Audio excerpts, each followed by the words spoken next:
Several years in the future, the Earth faces a devastating nuclear apocalypse. A blast of radiation kills most humans and animals, and wipes out all kinds of life from the Earth's surface. The survivors fight at the space stations orbiting the Earth that were then made for the purpose of space exploration. Currently, it is 97 years after the apocalypse. The space stations have joined hands to become one big civilization called the Ark. The living situation on Ark is not ideal because of the population growth and the limited resources. The people believe that after 100 years, humans can return home to the ground. Although there are only 3 years left for the big day, the limited resources threaten the life of the citizens of the Ark. Hence, the Chancellor and the Board of Governors have to follow strict rules to decrease the population immediately. Because of this, any crime on the Ark is punishable by death. Except, if someone under 18 is found guilty, they're locked up in a box-like prison. One of such prisoners is Clark Griffin. She is the daughter of the Chief Medical Officer, Abby, and the Chief Engineer of the Ark, Jake. Since both her parents are on the Board of Governors, she is expected to have privileges, but, like any other criminal, she is currently locked up.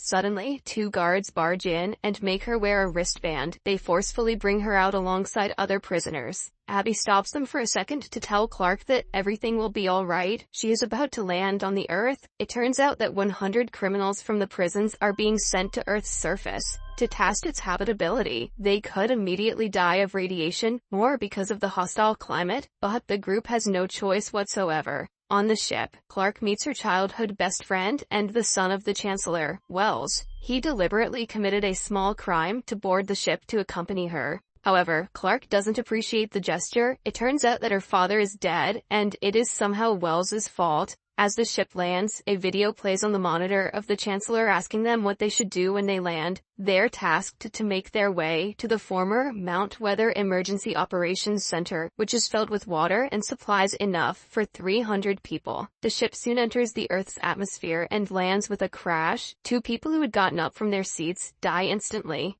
Finn, the guy who urged them to get up, is still safe. Then, we are introduced to the siblings, Bellamy and Octavia. Octavia was hidden under a table by her mother for the first 16 years of her life because no one is allowed to have a second child on the Ark. Bellamy and Octavia were separated when she was caught, and their mother was floated into space. The brother and sister reunite after months. Bellamy instantly declares herself the leader and opens the door to the ship. As the group stands back in anticipation, they are welcomed by greenery and land filled with vegetation. They run outside to their home for the first time in their lives. As the group celebrates, Clark brings out a map and sees that they have been dropped some miles away from Mount Weather. Finn follows her, interested in what she is doing. Back on the Ark, one of the members of the council named Kane briefs everyone on the condition of the 100. Because of the crash, they have lost all communication with the prisoners, and will no longer be able to monitor their location. But, because of the wristband, their vital signs are still measurable. They see that 2 people died while landing, but the plausible explanation could not be a blast of radiation, and just an accident.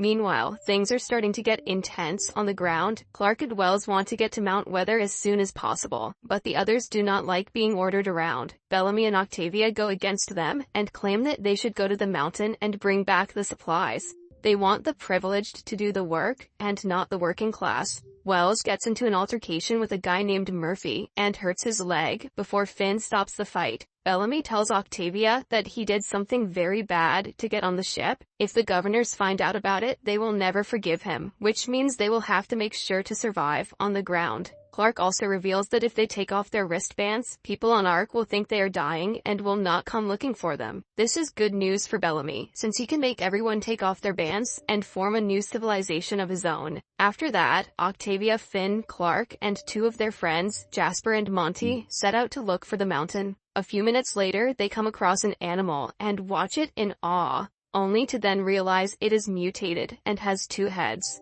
Ah, it's cute. Meanwhile, on the Ark, Abby finds out that the Chancellor has been shot. She and her team of doctors try their best to save him, and use a higher dosage of blood and anesthesia than allowed for a citizen to have. The guards find out that Bellamy is responsible for shooting the Chancellor, which explains why he doesn't want the officials coming to the ground. Kane wants to eliminate hundreds of ARC citizens, and save only the ones who are contributing to their society. That way they can increase the expectancy of their space station to 3 years. If more people are not killed, they cannot survive more than 4 months in the current living conditions. Now that he is Deputy Chancellor, he plans to put his idea into action. Meanwhile, the group on the expedition finds a river and jumps into the water. Suddenly, Octavia is attacked by a strange fish and snake-like creature. Jasper jumps to her rescue and saves her, while the others distract the fish. At night, everyone at the camp burns their wristbands at Bellamy's order. He asserts his dominance when Wells tries to stop him. By now, he has become the leader of the 100. At night, Bellamy and his minions forcefully make Wells take his wristband off. Back on the Ark, Kane finds out that Abby used more than the legal amount of blood to save the Chancellor. Using his power as the Deputy Chancellor, he orders her to be floated for the crime. She is taken into the airlock and is seconds away from being sent to space when the Chancellor arrives and stops them. He pardons her and thanks her for saving his life. On Earth, the team reaches a river. Jasper jumps to the other side and finds an old board showing them the way to Mount Weather. But just then, someone throws a spear at him that hurts him gravely. The others run back to the camp to save their lives. Halfway to the camp, they hear Jasper scream and realize that he is still alive. When they go back to look for him, someone has already taken him away. At the camp, things get heated, as Bellamy declares there are no laws or rules. Murphy goes rogue and starts a fight with Wells. They only stop when the other group arrives. Everyone is informed about the dangerous grounders who took Jasper away. They decide to be more careful, but are still adamant about removing the wristbands. The next morning, Clark, Bellamy, Wells, and Murphy go out on a rescue mission looking for Jasper. Since Bellamy has a gun, they hope to be safe from the grounders. Then, we are introduced to a zero-gravity mechanic and Finn's girlfriend, Raven. She finds out that they are not allowing people to visit their close ones in prison. Raven is young, ambitious, and not afraid of anything. When she realizes something is off about the new rule, she makes it her mission to find out what. She secretly breaks into Abby's lab, but is caught on the way. On looking at the screen with the prisoners' vitals, she registers they have been sent to Earth. She also tells a confused Abby that the 100 might be removing the wristbands. This helps Abby to present a theory in the next council meeting. At the end of the meeting, they decide to abstain from taking any decision for 10 more days, and give the 100 a chance to report back. If they cannot communicate, even then, they will have to kill more people on the Ark for the others to survive. Back in camp, Octavia meets Monty. Monty is a communications expert who is working to build up connections with the Ark. He is also best friends with Jasper and hopes he will be back soon. Octavia helps him with his task, going against her brother's rule. Meanwhile, the other team continues looking for Jasper and finds a waterfall on the way. Finn and Clark seem to be getting close to each other, which makes Wells jealous. Suddenly, they find Jasper's goggles and realize he is nearby. Eventually, they find him hung from a tree with his wound treated. Clark almost falls into a trap in front of the tree, but is saved by Bellamy. They bring Jasper down but are attacked by a wild boar just then. Wells kills it with the gun he stole from Bellamy.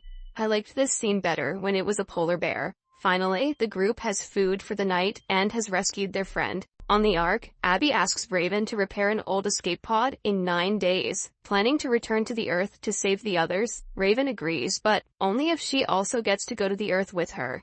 At night, the 100 slaughter the animal and roast it for food. Bellamy makes people take their bands off to get a bite. Finn gets food for both himself and Clark without getting theirs off because Bellamy's minions are scared of him. The two then enjoy dinner together. The scene cuts to a flashback. Clark's father Jake, the Chancellor, and Wells are watching a century-old football match. Jake gets up to leave to check a system maintenance report. When he returns later, he tells Abby that the Ark's system is failing, and they have not more than a year of life support left. Jake wants to tell the people what is happening to ensure that everyone knows about their future, but Abby is strictly against the idea since it will cause panic. As they chat, Clark overhears their conversation. Later, she is with Wells, who notices she is tense about something. Clark tells him that her father is planning to go against the council's order and tell the people about the short time they have left. Wells promises to not tell anyone because if they found out, Jake will be considered a criminal and will be floated.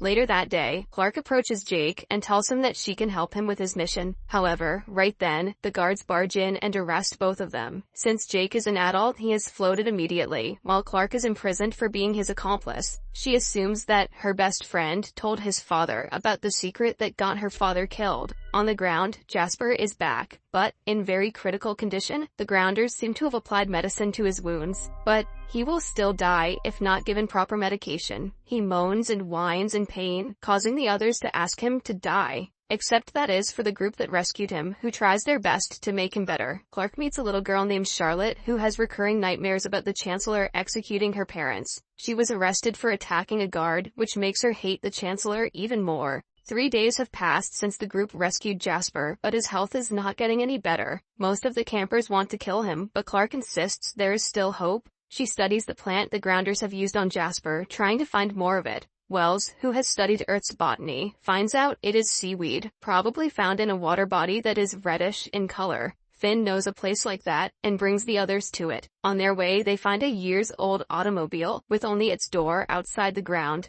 They plan to explore it later, prioritizing Jasper's health first. Eventually, they find the seaweed, but right after they secure it, they are faced with a large storm of poisonous fog. The trio runs away before getting inside the automobile to save their lives. Somewhere else, Bellamy and his minions have come out to hunt. He hears a noise from behind him and throws a spear, only to see Charlotte. He sympathizes with the little girl, being sent with a bunch of prisoners, and includes her in the hunt. Suddenly, they are also attacked by the poisonous clouds. Bellamy brings the little girl to a cave and saves them both, but he hears one of his teammates, Adam, screaming outside. At the camp, everyone gets inside the ship to protect themselves from the clouds. Finn finds a bottle of alcohol in the place they are stuck. As they talk, the conversation about Clark's father is brought up. She blames Wells for betraying her and causing her father's death. Wells apologizes for the 100th time, but it is not enough. Bellamy also shows his good side. By waking up a scared Charlotte, he makes her understand that she must kill her inner demons to not be afraid anymore. The next morning, the cloud passes and everyone comes out. Finn has discovered that Wells is hiding something about Jake's death because he doesn't talk about it at all. He asks Clark to make sure if Wells was the one who reported her father that resulted in his death. Somewhere else, Bellamy finds Adam on the ground. His body has been mutilated because of the poisonous fog. He begs Bellamy to kill him, not being able to handle the pain anymore. Clark arrives at the right time and hums a rhythm before stabbing him in the neck and ending his misery. Charlotte witnesses the incident, and it leaves a lasting impression on her. The group returns to the camp at night and immediately takes care of Jasper. After what happened in the woods, Bellamy wants to help Clark, knowing that she is a good person. A while later, Clark approaches Wells and asks him if he told his father about Jake's plan. Wells keeps quiet, which only makes Clark more nervous. She realizes it was her mother who reported her father and was the cause of his death. Wells just wanted to save her from misery and took the blame on himself.